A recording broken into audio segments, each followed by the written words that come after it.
અમદાવાદ શહેરના ઘણા વિસ્તારોમાં મળતું પનીર નથી ખાવા લાયક, તો પનીર ખરીદતા પહેલા થઈ જાઓ સાવધાન। શહેરની હોટલ કે રેસ્ટોરન્ટમાં પીરસાતું મોટા ભાગનું પનીર ઘણા સમયથી અનહેલ્ધી પ્રૂવ થઈ રહ્યું છે। ક્યાંનું પનીર અને બીજી દૂધની આઇટમ્સ અનસેફ સાબિત થઈ છે એ પણ હું આપને જણાવીશ। પહેલા આ સાંભળી લો।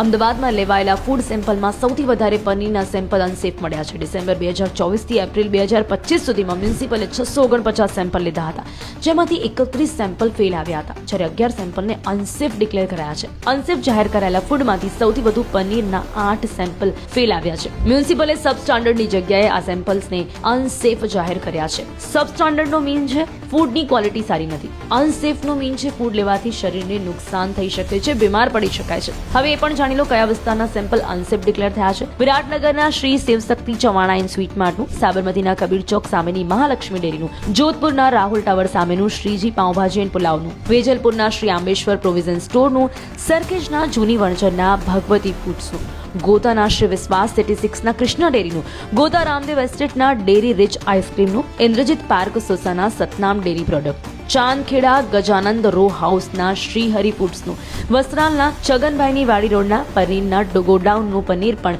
અનસેફ ડિક્લેર થયું છે। માર્ચ મહિનામાં પણ ગોતા જીવરાજ પાર્ક વસ્ત્રાલ નિકોલમાંથી 508 કિલો પનીર જપ્ત થયું હતું। કુબેરનગરમાંથી પકડાયેલા પનીરમાં તો પામોલીન તેલ અને ફોરેન ફેટ મિક્સ કરતા હોવાનું સામે આવ્યું હતું। તો હવે આપ પણ જોઈ લો, આમાંથી કોઈ પણ સ્ટોરનું ડેરીનું પનીર તમે તો નથી ખાઈ રહ્યા ને?